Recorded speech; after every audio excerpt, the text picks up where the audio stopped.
जर समजा आपल्याला चेहऱ्याखालची काळोख घालवायची असेल तर योग त्याच्यामध्ये काय आपल्याला मदत करतो? तसं आपण चेहरा आरशामध्ये पाहिल्यानंतर आपल्याला काय अपेक्षित असतं ना, ग्लो असावा, काळी वर्तुळ नसावीत. वेगवेगळ्या ऋतूनुसार वेगवेगळे प्राणायाम किंवा योग असं काही आहे का? काही कॉमन प्राणायाम असतात जे सगळ्या ऋतूंमध्ये असतात. पण जसं जर तुम्हाला उन्हाळ्यात करत आहात तर तेव्हा शीतली आणि शेतकारी या दोन प्रकारांनी शरीर थंड करता येतं. आपण सगळ्यांनी बऱ्याचदा वेगवेगळ्या कथा ऐकलेल्या असतात. अगदी वस्त्र न घातलेले साधू संत हिमालयात असतात. ते कसे सर्व्हाइव्ह होतात?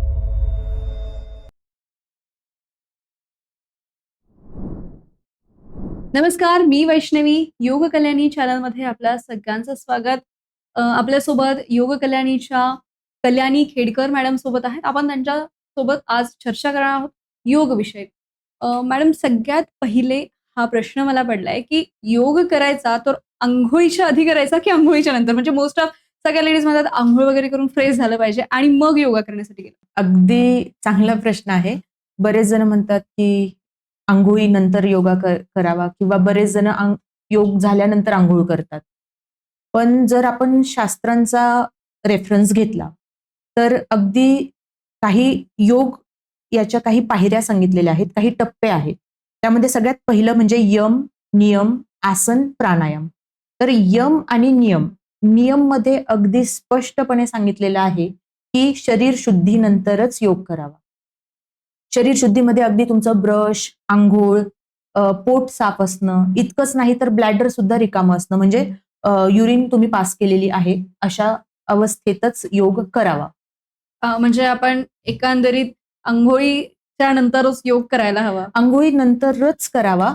पण जर तुम्ही खूप बेसिक स्टेजला आहात आणि तुम्हाला खूप जास्त त्यातले वेगवेगळ्या प्रगतीच्या दिशेने नाही जायचंय तर तुम्ही एक वेळेस ठीक आहे, सुरुवातीच्या काळात जमेल. पण जर तुम्हाला त्यामध्ये प्रगती करायची असेल तर अंघोळ करणं अनिवार्य आहे. अगदी क्लिअर शब्दांमध्ये नियम या दुसऱ्या टप्प्यावर ग्रंथांमध्ये त्याचं वर्णन आढळतं. योगाचे खूप सारे फायदे आहेत, असं बोललंही जातं आणि आहेही. अशी उदाहरणं देखील आहे. चेहऱ्याच्या बाबतीत पण तसंच आहे. पण जर समजा आपल्याला चेहऱ्याखालची काळोख घालवायची असेल तर योग त्याच्यामध्ये काय आपल्याला मदत करू? फेस योग, ज्याला अनानम योग असंही म्हणतात. या योगामध्ये अगदी चेहऱ्याच्या स्नायूंवर आणि सगळ्या गोष्टींवर काम केलं जातं. जसं चेहऱ्याचं ब्लड सर्क्युलेशन वाढवणे, ब्लड सर्क्युलेशन वाढल्यावर आपोआपच ग्लो येतो. तसं आपण चेहरा आरशामध्ये पाहिल्यानंतर आपल्याला काय अपेक्षित असतं ना, ग्लो असावा, काळी वर्तुळ नसावीत, फीचर्स शार्प असावेत, जॉ लाईन वेल डिफाईन्ड असावी आणि एक आकर्षक चेहरा असावा. तर हे सगळं मिळवण्यासाठी काही ठराविक गोष्टी असतात. जसं तुमच्या चेहऱ्याच्या मांसपेशींमधली ताकद, स्ट्रेंथ, ते टोन असावे. दुसरं फॅट लेव्हल काय आहे. तिसरं स्ट्रेसमुळे सुद्धा चेहऱ्याचा आकार बदलतो. तर या सगळ्या गोष्टींना आपण फेस योगाने 100% फरक पडतो. चेहऱ्यावर ग्लो येणं, डोळ्याखालची काळी वर्तुळ जाणं, सुरकुत्या कमी होणं, जॉ लाईन व्यवस्थित डिफाईन होणं आणि या व्यतिरिक्त बरंच काही जसं एज रिव्हर्सिंग वगैरे. ओके. मग वेगवेगळे ऋतू आपण बघतो, तर मग वेगवेगळ्या ऋतूनुसार वेगवेगळे प्राणायाम किंवा योग असं काही आहे का? हो, प्रश्नच नाही. म्हणजे जर तुम्ही उन्हाळ्यामध्ये योग करत आहात, काही कॉमन प्राणायाम असतात जे सगळ्या ऋतूंमध्ये असतात. पण जसं जर तुम्हाला उन्हाळ्यात करत आहात, जसं मे महिना चालू आहे, तर तेव्हा शीतली आणि शेतकारी या दोन प्रकारांनी शरीर थंड करता येतं. आपण सगळ्यांनी बऱ्याचदा वेगवेगळ्या कथा ऐकलेल्या असतात की अगदी वस्त्र न घातलेले साधू संत हिमालयात असतात. ते कसे सर्व्हाइव्ह होतात? ओके. किंवा अगदी उष्ण ठिकाणी वेगवेगळे बऱ्याच गोष्टी आहेत. जसं काही संत आहेत ज्यांच्या पाठीवर पोळ्या भाजल्याचे काही उदाहरणं आपण ऐकतो लहानपणापासून. तर हे वेगवेगळे योग आहेत, योगामधले वेगवेगळे प्राणायाम आहेत, त्याने ते शक्य होतं. तर सामान्य माणसासाठी मी इतकं सांगेल की उन्हाळ्यामध्ये शीतली शेतकरी वगैरे ज्याने शरीर थंड राहतं, हिवाळ्यामध्ये ज्याने उष्णता वाढते, जसं पिरियड्स दरम्यान स्त्रियांमध्ये उष्णता मुळातच वाढायला हवी. तर त्यावेळेस कोणते प्राणायाम करावे, कोणते नाही करावे, हे नक्कीच नियम असतात. आणि मग या सगळ्या याच्यामध्ये बोललं जातं म्हणजे आता सोशल मीडियाच्या माध्यमातून पण खूप ट्रेंड आहे. योगा खूप जण आता फॉलो करताय आणि मग त्याची योग्य वेळ नेमकी कोणती? सकाळी केला पाहिजे की संध्याकाळी? कारण जिमला जाणारे लोकं म्हणतात, "हां, आम्हाला संध्याकाळी वेळ आहे, आम्ही संध्याकाळी करणार." योग आपण 2 वेळेस करू शकतो. ह्या उत्तम वेळा आहेत. सूर्योदय आणि सूर्यास्त. हं. फक्त थोडासा फरक असा आहे, की तुम्ही योग आणि प्राणायाम करत असाल, तर सूर्योदयाच्या वेळेस करत असाल, तर प्राणायाम पहिले करा, त्यानंतर योग करा.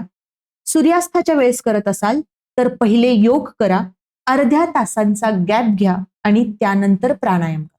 ओके. आणि ह्याचा फरक पडतो. म्हणजे पहिले जर योग केला किंवा नंतर प्राणायाम केला, तर या गोष्टी डिस्टर्ब करत असतात. हां, शरीरावर एक सूक्ष्म प्रमाणामध्ये यांचा इम्पॅक्ट होत असतो. ओके. त्यामुळे या पद्धतीने करावं असं दिलेलं आहे. पण जसं सूर्योदय आणि सूर्यास्तामध्ये तुम्ही जर बिझी असाल, तर न करण्यापेक्षा कधीही योग केलेला केलेला चांगला. चांगला आणि उत्तम असं. येस. तुमच्याकडे खूप क्लायंट्स असतील, ज्या तुमच्याकडनं योग शिकतायत. त्यांच्या काही अशा मोटिव्हेशनल स्टोरीज की ज्या तुम्ही सांगू शकता आम्हाला, की हो योग केल्यामुळे हा त्यांना फरक पडलाय किंवा त्या या स्टेजवर होत्या आणि तिथून आता त्या इथे आल्यात. एक तर माझ्या घरचंच उदाहरण आहे माझी आई. ओके. सायटिका या आजाराने ग्रस्त झाली होती. सायटिकाचे जे पेन्स असतात ते अनटॉलरेबल असतात. डॉक्टरांनी 3 महिन्यासाठी बेड रेस्ट सांगितलं होतं. आई माझी जास्त वेळ उभं राहू शकत नव्हती. शिवाय ऑपरेशन करायला सांगितलं होतं. पुणे इथे संचेती हॉस्पिटल आहे. त्या ठिकाणी आईची ट्रीटमेंट चालू होती. खरं तर त्या दरम्यानच आम्हाला सायटिकासाठी काय करावं, काय नाही करावं याचा थोडासा जास्त अभ्यास झाला आणि तेच मी सध्या माझ्या क्लायंट्सकडनं करून घेते. हं. तर मम्मीला व्यायामाला सुरुवात केल्यानंतर म्हणजे योगाभ्यासाला सुरुवात केल्यानंतर कोणती आसनं करायची, कोणती नाही करायची, कसं बसायचं, कसं उठायचं, या सगळ्यांची फक्त 10 ते 15 दिवसातच प्रॅक्टिस केल्यानंतर रिझल्ट्स दिसायला लागले होते. आणि फक्त योगाभ्यासानेच माझी आई व्यवस्थित चालते फिरते इतकंच नाही, तर मागच्या वर्षी आणि या वर्षी सुद्धा 10 दिवस वारीला जाऊन आली. वॉव! पी-सी-ओ-डी आणि पी-सी-ओ-एसचा आता खूप जास्त प्रमाणात त्रास वाढलाय. हां, त्याला बदलती जी लाईफस्टाईल आहे, ते सगळ्या गोष्टी मॅटर करतात. पण तुम्हाला काय वाटतं योगाच्या माध्यमातून आपण याला सुरळीत करू शकतो का? हे त्रास कमी करू शकतो किंवा नाहीसे करू शकतो का? योग किंवा एक्सरसाइजला पर्यायच नाहीये पीसीओडी पीसीओएस मध्ये. अगदी डॉक्टरांकडे तुम्ही जेव्हा जाता तुमची फाईल घेऊन, ज्यामध्ये सोनोग्राफीचे सगळे रिपोर्ट्स असतात, येस. तर आपण सुद्धा त्या प्रत्येक व्यक्तीला हेच सांगतो की तुमचे जे काही रिपोर्ट्स आहेत ते तुमच्याजवळ ठेवा आणि 3 महिन्यानंतर फरक काय पडतो ते बघा. तुम्ही तुमचंच बघा. तर त्यामध्ये लगेच दिसून येतं की जर गर्भाशयाची सूज असेल तर ती कमी होते. अंडाशयाच्या मार्गातून मध्ये जे फॉलोपियन ट्यूब्स असतात त्यामध्ये काही गाठ असेल तर ती कमी होते. तर ऍक्च्युली पीसीओडी, पीसीओएस आणि इतर बरेच ज्या गोष्टी आहेत त्या लाईफस्टाईल डिसऑर्डर झालेल्या आहेत.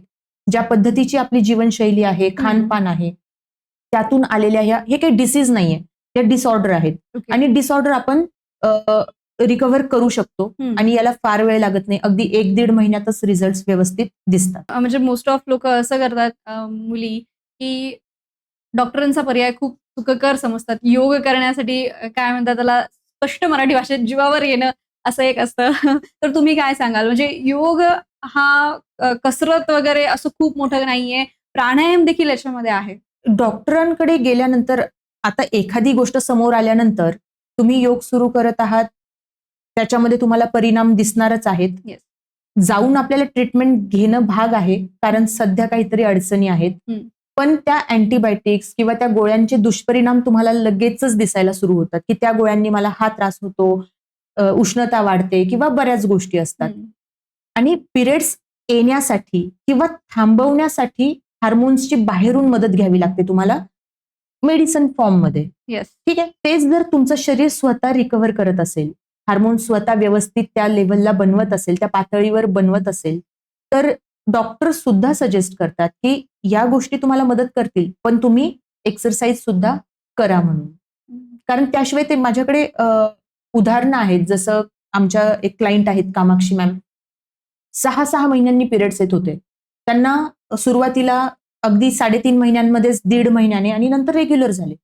तर फार वेळ लागत नाही रिझल्ट दिसायला. मी पुन्हा पुन्हा जे म्हणतो ना की नाही ते खूप टाइम कन्झ्युमिंग आहे, रिझल्ट हम्म. खूप उशिरा येतात, हम्म. असं नाहीये. योग्य मार्गदर्शन असेल तर अगदी 3ऱ्या आठवड्यापासून रिझल्ट दिसायला सुरू होतात. ओके. आणि मग मानसिक पाळीच्या मध्ये तुम्ही योगा करू शकतात का? त्याचा काय वेगळा परिणाम? मानसिक पाळी दरम्यान योग करावा नाही करावा हा तसा सगळ्यांना सर्वसामान्यांना पडणारा प्रश्न आहे.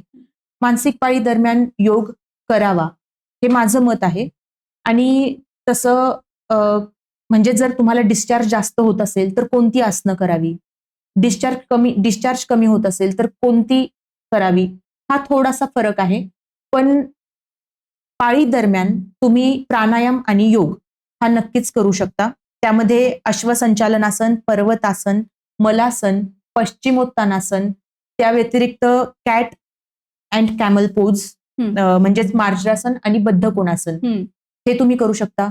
त्याचबरोबर प्राणायामामध्ये जर सांगायचं झालं तर नाडीशुद्धी प्राणायाम, संथ श्वसन, भ्रामरी आणि बऱ्याच गोष्टी तुम्ही करू शकता. पण जर तुम्हाला तो कम्फर्ट नाही, तुम्हाला तुमचं शरीर, प्रत्येकाचं शरीर वेगळं आहे, तर तो कम्फर्ट अजून तुम्हाला नाही, तो हळूहळू येतो. पहिल्या महिन्यात नाही, दुसऱ्या, तिसऱ्या, चौथ्या महिन्यात.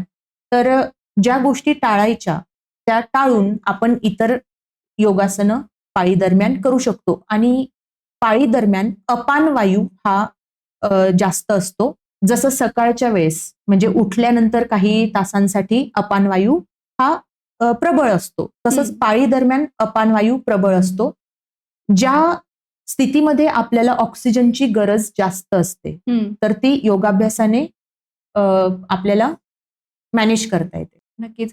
आपण जसं म्हणू शकतो, की मला आता योगा करायची काहीच सवय नाहीये. अंगात माझ्या लवचिकता नाही. तर अशा स्थितीमध्ये मी व्यायाम करू शकते का? लवचिकता जर नसेल, तर आपण व्यायाम करू शकतो का? सुरुवात करू शकतो का? नक्कीच.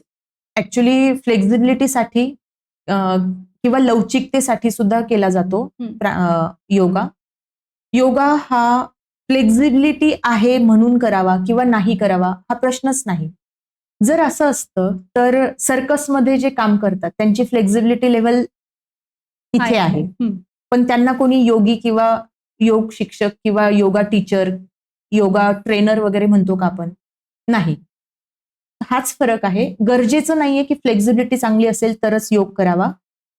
योग कुणीही, अगदी ज्याला म्हणतात की रोगी असेल, निरोगी असेल किंवा योगी असेल, हे सगळेजण त्यांच्या त्यांच्या शरीराच्या आहे त्या क्षमतेमध्ये सुरू करू शकतात. खूपदा असं बोललं जातं, की नैराश्य जर आले असेल, तुम्हाला खूप निगेटिव्ह वाइब्स येत असेल, तर तुम्ही ध्यानधारणा करा.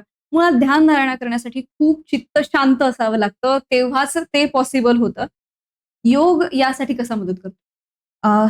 जसं मी पहिले सांगितलं की योगा, प्राणायाम याच्या स्टेप्स आहेत. जसं तुम्ही म्हणलात की मला आवर्जून सांगावंसं वाटेल की ध्यान धारणा करायला मन किंवा चित्त शांत असावं लागतं.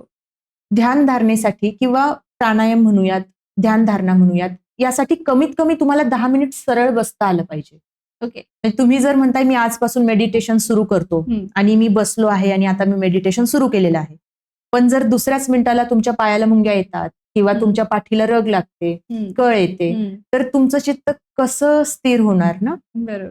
तर त्यासाठी या स्टेप्स आहेत की पहिले आपण पहिल्या याच्यामध्ये पण पाहिलं की काही स्टेप आहे, त्यामध्ये आसन नंतर प्राणायाम आहे.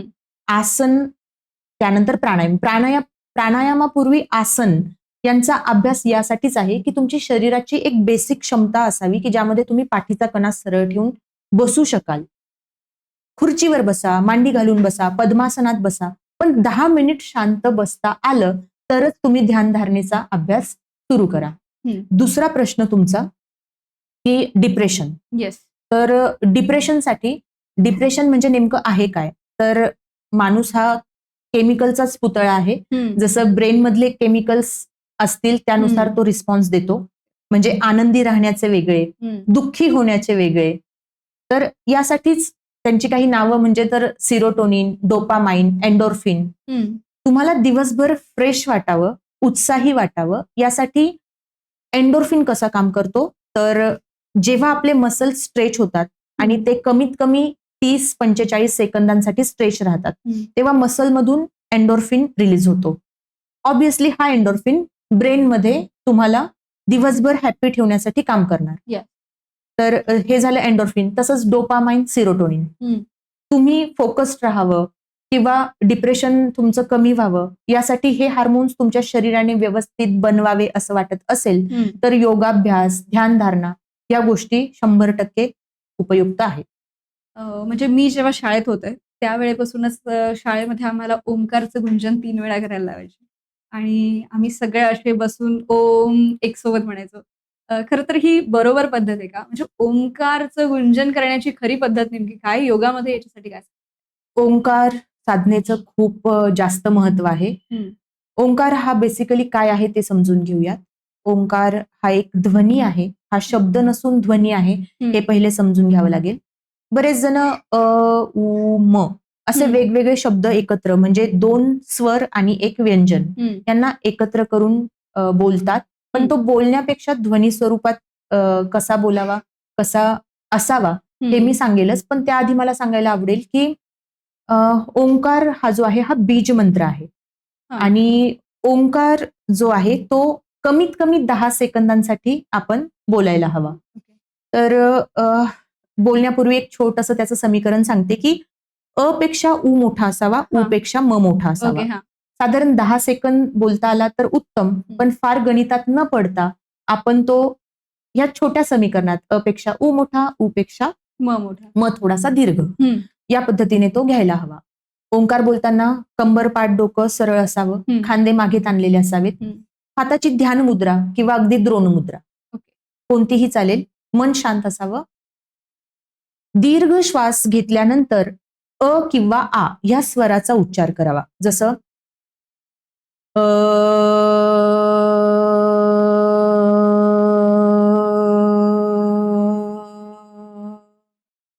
उ आणि म साठी काहीच एफर्ट्स घ्यायचे नाहीत. फक्त लिप्स जवळ-जवळ, ओठांना जवळ-जवळ घेतलं हं. की उ हा साऊंड येतो हं. आणि ओठ एकमेकांवर टेकले की आपोआपच म हा साऊंड येतो. ओके. तर त्या फ्रिक्वेन्सीला बरोबर ते उच्चार निघतात. ओके. म्हणजे मी जसं बघितलंय की खूपच ओम असं काहीही नाहीये.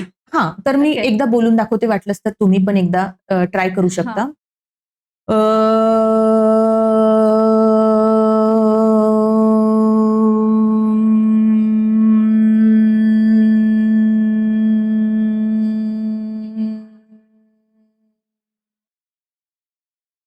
मी उ आणि म साठी काहीच केलेलं नाहीये. फक्त ओठ जवळ घेतलेले. हं. या पद्धतीने एकदा तुम्ही पण बोलून बघा. मी नक्कीच ट्राय करेल. येस. दीर्घ श्वास. दीर्घ श्वास घ्या.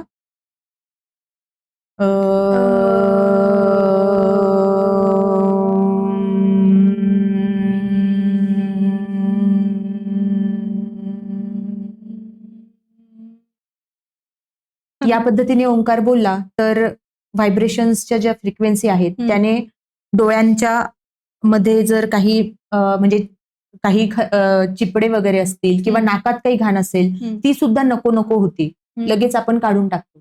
याच पद्धतीने बाकी गोष्टी सुद्धा शरीरातून बाहेर पडतात. म्हणजे एक डिटॉक्स करण्याचं काम ओमकारचं गुंजन करेल असं म्हणू शकतो आपण. येस. खूप वेळ आपण खूप मस्त चर्चा केल्यात. खूप काही नवीन गोष्टी समजल्यात. पण आमच्या प्रेक्षकांसाठी आणखी काही गोष्टी योगामध्ये ज्या आहेत किंवा योगा का करावा? कसा करावा? कशासाठी करावा? तुम्ही काय सांगाल? पहिले तर सगळ्यांनी समजून घ्यायला हवं की योग म्हणजे फक्त व्यायाम प्रकार नाहीये किंवा वेगवेगळी आसनं म्हणजे योग नाहीये.